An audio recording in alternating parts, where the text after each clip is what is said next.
नमस्कार, मी स्वाती आईची शिदोरी या चॅनलवर तुमचं स्वागत आहे। श्रावण महिन्यातला चौथा सोमवार म्हणजे शेवटचा सोमवार। कारभाऱ्यांचं आणि माझं ठरलं की आपण संध्याकाळी सोमवार सोडू। मग कारभारी सांगून गेले शाबू भिजत घाला आणि फराळाला शाबू बनव। घालता येईल म्हटलं आणि देवपूजा कामं सगळी बाकीची आवरून घेतली आणि थोडा वेळ मोबाईल हातात धरला। मोबाईलचं व्यसन तर इतकं वाईट आहे की नाही, कसा टाईम गेला तेच कळत नाही। मग काय लक्षातच नाही, तेवढ्यात आला कारभाऱ्यांचा फोन। म्हणतात की 5 मिनिटात मी येतोय, फराळाचं बनवून ठेव। मग काय पटकन लागला डोक्याला हात, अरे देवा शाबूच भिजत घालायचा राहिला। मग काय आईची शिदोरी आठवली। माझी आई आम्ही लहान असताना असंच आपण पापड्या घालता वेळेस जे पापड्याचा भुगा होतो बघा, तर तो बाजूला ठेवायची आणि असंच पटकन काहीतरी फराळाचं बनवायची। मग पटकन डोक्यात ते आलं, मग काय घेतला पापड्याचा भुगा। पण चांगल्या चांगल्या पापड्या होत्या, त्याचा काही भुगा करावंसं वाटेना, पण मन खंबीर करून कसा तरी त्याचा भुगा केला बघा आणि मिक्सरला गरं फिरवून घेतलं। आता तुमच्याकडे पण अशी कधी परिस्थिती झाली तर हे सोपा उपाय तुम्ही करून घ्या। पण हां, मिक्सरला जर काही झालं तर माझं नाव काही तुमच्या सासूला सांगू नका बघा, आपल्या जिम्मेदारीनं करा।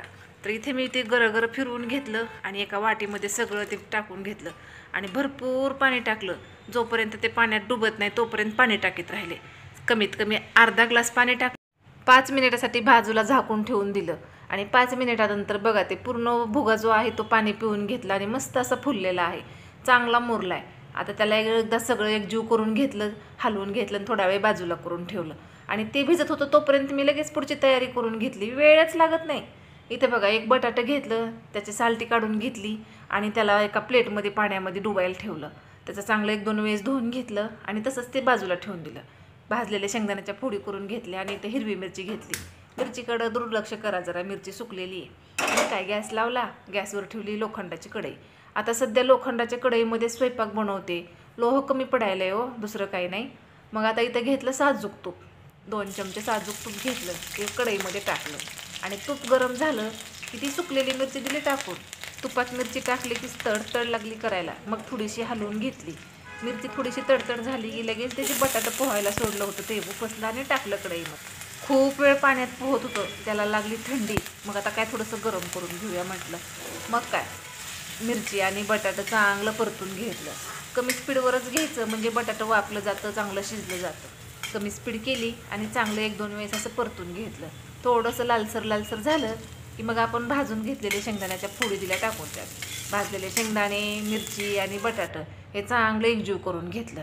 आणि आमच्याकडे बघा आपण जे रोज वापरतो मीठ ते उपासाला वापरत नाही बाबा, कारण की आपले खरकटे हात त्याच्यामध्ये गेलेले असतात। पुडा फोडला, डब्यात मीठ टाकलं की थोडंसं त्या पुड्यामध्ये ठेवायचं, पुड्याला माळायचा पिळा आणि दुसऱ्या डब्यात ठेवून द्यायचं।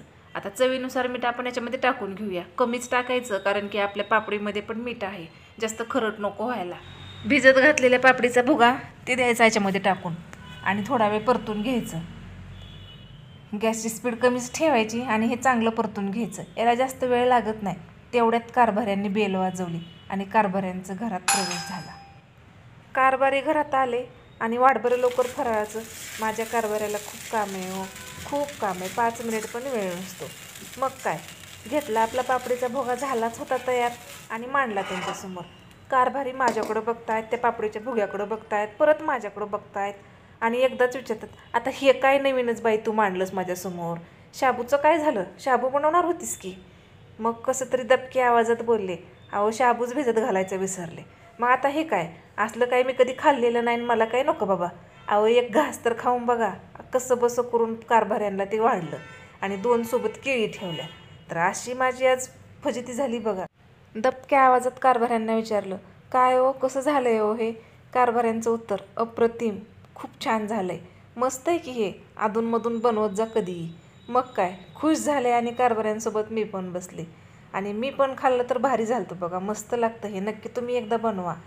आणि व्हिडिओला लाईक शेअर सबस्क्राईब करायला विसरू नका, लाईक पण करत जावा हो।